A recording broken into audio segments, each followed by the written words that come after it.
வணக்கம், welcome to orange candy. நம்ம இன்றைக்கி பார்க்க போகிற ரெசிபி வந்து எக் ரோல், இல்லைன்னா எக் ஃப்ராங்கி, இல்லைன்னா எக் காட்டி ரோல். ஸோ ஃப்ராங்கி ஷாப்பில் கிடைக்கிற மாதிரியே வந்து எக் ரோல் வீட்லேயே வந்து சிம்பிளாகவும் ஈஸியாகவும் டேஸ்டியாகவும் எப்படி செய்யுதுன்னு வாங்க பார்க்கலாம்.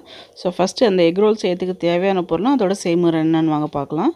இதுக்கு வந்து நான் வந்து 3 முட்டை எடுத்திருக்கேன். ஸோ 3 ஃப்ராங்கி செய்ய போகிறேன். ஃபஸ்ட்டு வந்து ஃப்ராங்கி செய்யறதுக்கு வந்து நம்ம வந்து மாவு ரெடி பண்ணிக்கலாம். அதுக்கு வந்து ஒரு மிக்சிங் பவுலில் 1 கப் அளவுக்கு வந்து மைதா மாவு எடுத்திருக்கேன் நான். அதுக்கு தேவையான அளவுக்கு உப்பு சேர்த்துக்கலாம். ஃபஸ்ட்டு நம்ம உப்பை வந்து நல்லா வந்து மாவில் மிக்ஸ் பண்ணி விட்டுக்குங்க. இது கூட வந்து 1 டேபிள் ஸ்பூன் அளவுக்கு வந்து எண்ணெய் சேர்த்துக்கலாம். எண்ணெய் சேர்த்துட்டு மாவும் எண்ணெயும் சேர்த்து நல்லா வந்து பெசரி விட்டுக்கலாம். நம்ம பாருங்கள், நல்லா வந்து பெசரி விட்டாச்சு. அடுத்ததாக வந்து நம்ம கொஞ்சம் கொஞ்சமாக தண்ணி சேர்த்து இது வந்து கெட்டியாக சப்பாத்தி மாவு பதத்துக்கு வந்து நம்ம பிசைஞ்சிக்கலாம். இப்போ பாருங்கள், இது வந்து நல்லா கெட்டியாக சப்பாத்தி மாவு பதத்துக்கு வந்து நம்ம பிசைஞ்சாச்சு. ஸோ இந்த ஸ்டேஜ் வரைக்கும் நல்லா வந்து பிசைஞ்சிக்கணும். இது மேலே வந்து நம்ம 1 டீஸ்பூன் அளவுக்கு வந்து எண்ணெய் எடுத்து தடவி விட்டுறலாம். எண்ணெயை தடவி விட்டுட்டு இது வந்து 20 மினிட்ஸ் வந்து இது வந்து நல்லா ஊற விட்டுடலாம். நம்ம மாவை 20 மினிட்ஸ் கழித்து நம்ம வந்து ஃப்ராங்கி செய்யறதுக்கு வந்து இது மாதிரி சின்ன சின்ன உருண்டையாக பண்ணி எடுத்துக்கலாம். மாவை சப்பாத்தி திரட்டுறதுக்கு ஏற்ற மாதிரி. அடுத்ததாக வந்து நம்ம அதுக்கு முட்டை வந்து ரெடி பண்ணிக்கலாம். அதுக்கு வந்து ஒரு சின்ன மிக்சிங் பவுலில் வந்து நான் வந்து 1 முட்டையை உடச்சி எடுத்துக்கிறேன்.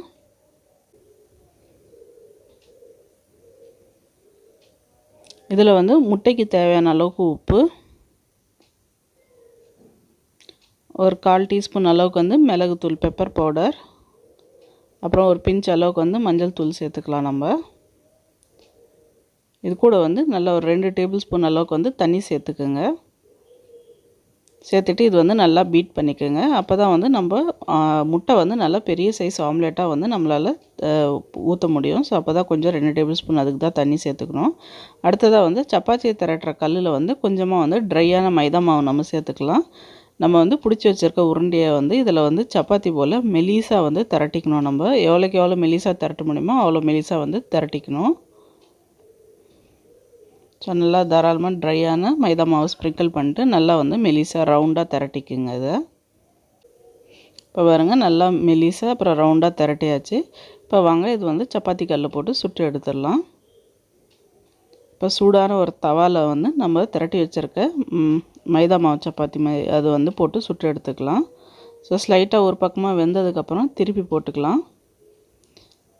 திருப்பி போட்டு அதே மாதிரி வந்து நல்லா 2 பக்கமாக வேக விட்டுடலாம். ஸோ ஸ்லைட்டாக வெந்ததுக்கப்புறமா 1 ஸ்பூன் அளவுக்கு வந்து எண்ணெய் வந்து நல்லா தேய்ச்சிக்கலாம். ஸோ இது மாதிரி பண்ணிங்கன்னா எண்ணெய் வந்து அது கம்மியாக குடிக்கும். ஸோ இது வந்து நல்லா கொஞ்சம் கோல்டன் ப்ரௌன் இந்த மாதிரி ஸ்பெக்ஸ் வர மாதிரி வர அளவு ஸ்டேஜுக்கு வரைக்கும் நம்ம வந்து சுட்டு எடுத்துக்கணும். நம்ம பாருங்கள், இந்த மாதிரி வந்து நல்லா ஒரு கோல்டன் ப்ரௌன் கலர் பொன்னிறமாக ஆகணும். நம்ம ஸ்பாட்ஸ் மாதிரி வரணும். ஸோ அது ஒரு இதான் வந்து நம்ம சப்பாத்திக்கு வந்து வெந்து ரெடியாக இருக்குதுன்னு அர்த்தம். அடுத்ததாக வந்து அதே தோசைக்கல்லில் வந்து நம்ம வந்து 1 ஸ்பூன் அளவுக்கு வந்து எண்ணெய் தடவிக்கலாம். இப்போ இதில் வந்து நம்ம ரெடி பண்ணி வச்சுருக்க முட்டையை வந்து நல்லா திருப்பியும் விஸ்க் பண்ணிட்டு இது மேலே வந்து பெரிய ஆம்லெட் மாதிரி வந்து ஊற்றிக்கலாம். ஸோ இது மாதிரி வந்து மெலிசாக ஊற்றிக்கோங்க. நம்ம வந்து நம்ம சப்பாத்தி அளவுக்கு இருக்கணும். ஸோ இது மேலே வந்து நம்ம சுட்டு வச்சுருக்க சப்பாத்தி மைதா மாவு சப்பாத்தி வந்து இதில் போட்டுடலாம். போட்டு நல்லா வந்து அமுத்தணும். இது ஆம்லெட்டை சுற்றி கொஞ்சம் எண்ணெய் விட்டுக்குங்க. இந்த மாதிரி வந்து ஒரு தோசை கரண்டி வச்சு நல்லா அமுத்தி விடுங்க. அப்போ தான் வந்து அந்த ஆம்லெட் வந்து அந்த சப்பாத்தியோடு சேர்த்து நல்லா ஒட்டி வரும். ஸோ இது வந்து நல்லா வேகட்டோன்ட்டு நல்லா அமுத்தி விட்டு நம்ம வந்து சுடலாம். இப்போ வந்து நம்ம எக்கு வந்து நல்லா வெந்ததுக்கப்புறம் திருப்பி போட்டுக்கலாம். பாருங்கள், சூப்பராக வந்து நம்ம எக்கு வந்து சப்பாத்தியில் வந்து நல்லா கோட் ஆகிடுச்சு. இப்போ இது வந்து நல்லா வெந்துருச்சு. இது வந்து நம்ம ஒரு பிளேட்டில் எடுத்து வச்சிடலாம். அடுத்ததாக வந்து நம்ம ஃப்ராங்கிக்குள்ளே வைக்கிற மிக்ஸ் வந்து ரெடி பண்ணிக்கலாம். அதுக்கு வந்து ஒரு பெரிய சைஸ் வெங்காயம் வந்து மெலிசாக வந்து நீட் வாட்டத்தில் நறுக்கி வச்சுருக்கேன். அது ஒரு மிக்சிங் பவுலில் சேர்த்துக்கலாம். கூட வந்து ஒரு பச்சை மிளகாய் வந்து பொடியாக நறுக்கி வச்சுருக்கேன், அது சேர்த்துக்கலாம். இது கூட வந்து கொஞ்சமாக உப்பு சேர்த்துக்கலாம். அப்புறம் ஒரு 1/2 லெமனோட ஜூஸை வந்து இதில் புழிஞ்சு எடுத்துக்கலாம். இது ஒரு நல்ல ஒரு டேஸ்ட்டு தரும் நம்மளுக்கு. இதெல்லாமே வந்து கையால் அமுத்தி பிசைஞ்சிக்கலாம். ஸோ அந்த வெங்காயத்தோட இதழெல்லாம் வந்து நம்ம பிரித்து விட்டுறணும். ஸோ நல்லா வந்து இதுமாரி கையில் அதில் உதுத்து விட்டுருங்க. ஸோ அந்த எலுமிச்சப்பழம் ஜூஸு, உப்பு, அப்புறம் பச்சை மிளகாவோட காரம் சேர்ந்தோன்னே நல்லா சூப்பராக இருக்கும் அது சாப்பிட்றதுக்கு. அடுத்ததாக வந்து நம்ம சுட்டு வச்சுருக்க முட்டையும் சப்பாத்தியும் வந்து இது மாதிரி ஒரு பிளேட்டில் எடுத்து வச்சிடலாம். ஸோ இப்போ வந்து ரோல் எப்படி செட் பண்ணுறதுன்னு வாங்க பார்க்கலாம். ஸோ ஃபஸ்ட்டு வந்து நம்ம ரெடி பண்ணி வச்சுருக்க பச்சை மிளகா அப்புறம் வெங்காயம் லெமன் ஜூஸ் மிக்ஸை வந்து நம்ம வந்து சப்பாத்திக்கு ஒரு கார்னரில் வச்சிடலாம். இது கூட வந்து க்ரன்ச்சினஸ்க்காக வந்து நம்ம குடமிளகா வந்து இது மாதிரி நீட் வாட்டத்தில் நறுக்கி இது கூட சேர்த்துக்கலாம்.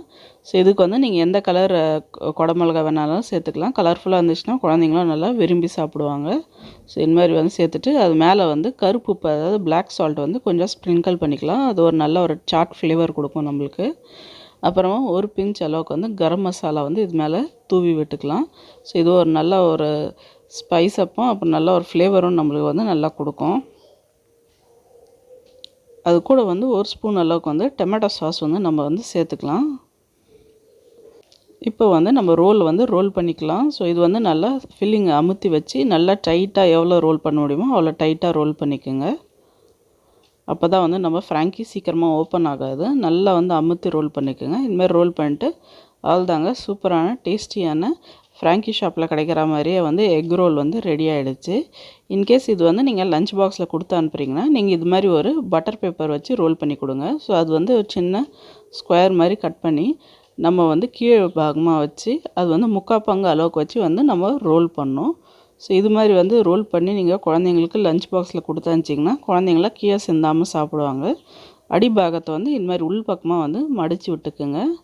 ஸோ உள்ளே இருக்கிற ஃபில்லிங்லாம் கீழே ட்ராப் ஆகாமல் குழந்தைங்களாம் வந்து சாப்பிடுவாங்க. நல்லா சூப்பராக இருக்கும். ஸோ பாருங்கள் சூப்பரான எக் ரோல் வந்து நம்மளுக்கு ரெடி ஆகிடுச்சு.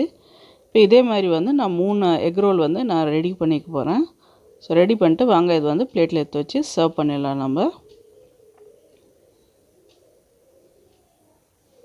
இப்போ பாருங்கள் சூப்பரான டேஸ்டியான நம்ம ஃப்ராங்கி ஷாப்பில் கிடைக்கிற மாதிரியே வந்து எக் ரோல் இல்லைன்னா எக் ஃப்ராங்கி இல்லைன்னா எக் காட்டி ரோல் வந்து ரெடி ஆகிடுச்சு. ரொம்பவும் ஜூஸியாகவும் க்ரன்ச்சியாகவும் நல்லாயிருக்கும் சாப்பிட்றதுக்கு. ஒரு நல்ல ஒரு ஃபில்லிங்கான ஒரு ஸ்நாக், அப்புறம் ரொம்ப ஹெல்த்தியான ஸ்நாக். கண்டிப்பாக இந்த ரெசிபி ட்ரை பண்ணி பாருங்கள். உங்களுக்கும் பிடிக்கும்னு நினைக்கிறேன். ட்ரை பண்ணி பார்த்துட்டு எப்படி இருந்துச்சுன்னு வந்து கமெண்ட் செக்ஷனில் சொல்லுங்கள். அப்புறம் இந்த வீடியோ உங்களுக்கு பிடிச்சிருந்தா லைக் பண்ணுங்கள், ஷேர் பண்ணுங்கள். அப்புறம் மறக்காமல் எங்கள் சேனல் ஆரஞ்ச் கேண்டிக்கு சப்ஸ்கிரைப் பண்ணுங்கள். கூட வந்து பெல் ஐக்கனை ப்ரெஸ் பண்ண மறக்காதீங்க. அப்போ தான் எங்கள் சேனலோட உடனடி நோட்டிஃபிகேஷன் உங்களுக்கு வரும். நன்றி, வணக்கம்.